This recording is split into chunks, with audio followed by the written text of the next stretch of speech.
ভারতীয় জনতা পার্টির প্রতিষ্ঠা দিবসে মথুরাপুর বিজেপি প্রার্থীর হাতেই উদ্বোধন হলো মথুরাপুরে বিজেপির কার্যালয়। শনিবার অর্থাৎ 6 এপ্রিল ভারতীয় জনতা পার্টির 44তম প্রতিষ্ঠা দিবসে মথুরাপুর লোকসভা কেন্দ্রের 2024-এর লোকসভা নির্বাচনের বিজেপি প্রার্থী অশোক কুমার পুরকাইত দলীয় পতাকা উত্তোলনের মাধ্যমে মথুরাপুরে বিজেপি কার্যালয়ের উদ্বোধন করেন। একই সাথে তিনি শাসক দলের বিভিন্ন দুর্নীতি নিয়ে সরব হন। তিনি জানান, তিনি নির্বাচনী জয়ের পর প্রধানমন্ত্রীর বিভিন্ন উন্নয়ন মথুরাপুর লোকসভা কেন্দ্রে মথুরাপুরবাসীর কাছে পৌঁছে দেবেন, এমনটাই আশ্বাস দেন। একই সাথে নির্বাচনী প্রচার নিয়ে তিনি আশাবাদী। আজকের 6 এপ্রিল আমাদের পার্টির প্রতিষ্ঠা দিবস।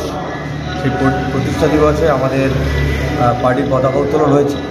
দ্বিতীয় তার সাথে সাথে এখানে আমাদের যে মথুরাপুর লোকসভার যে কার্যালয়, যেখান থেকে পুরো লোকসভার পরিচালনা হবে, সেই কার্যালয়েরও আজকের উদ্বোধন। দেখুন, সাড়া তো অভূতপূর্ব। কারণ আমরা দীর্ঘদিন ধরে ভারতীয় জনতা পার্টি করেছি। ভারতীয় জনতা পার্টি নিয়ে সবসময় উৎসাহ ছিল মানুষের, কিন্তু এখন সেটা আবেগে পরিণত হয়েছে। মানুষ আর অন্য কিছু ভাবছে না। মানে যারা আমাদের বিজেপি বলে যারা একটু অন্যভাবে দেখতো, তারাও আসছে, স্বতঃস্ফূর্ত আসছে। দেখুন, জনগণ তো পশ্চিমবঙ্গের জনগণ তো একেবারে দেয়ালে পিঠ থেকে গেছে। না আছে কর্মসংস্থান, অপদমস্তক দুর্নীতি, এবং তার সাথে সাথে শিক্ষিত বেকার যুবক যুবতীরা তারা দিশাহারা পরিযায়ী শ্রমিক হিসাবে কাজ করতে যাচ্ছে বাইরে। এখানকার নেতা মন্ত্রীরা জেল খাটছে। শিক্ষা ব্যবস্থা সম্পূর্ণ ভেঙে পড়েছে। মানে মথুরাপুর লোকসভার একটা বিস্তীর্ণ অঞ্চল সুন্দরবনের মধ্যে পড়ে। তাদের জীবন জীবিকার সমস্যা, যোগাযোগ ব্যবস্থা, যাতায়াতের সমস্যা, পানীয় জলের সমস্যা থেকে শুরু করে নদী বাঁধের ভাঙন, এই সমস্ত সমস্যার সুষ্ঠু সমাধান কিন্তু শাসক দল গত 15 বছরে করেনি।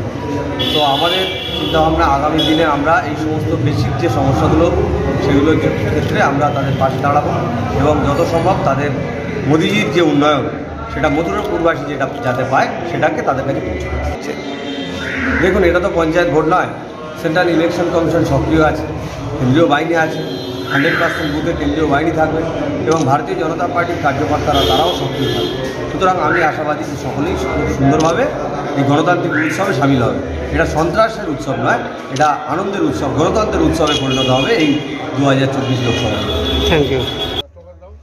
ভারত মাতা কি জয়, ভারত মাতা কি জয়, বন্দে মাতরম, বন্দে মাতরম, বন্দে মাতরম, বন্দে মাতরম, ভারত মাতা কি জয়, ভারত মাতা কি জয়। একদম উপরে, একদম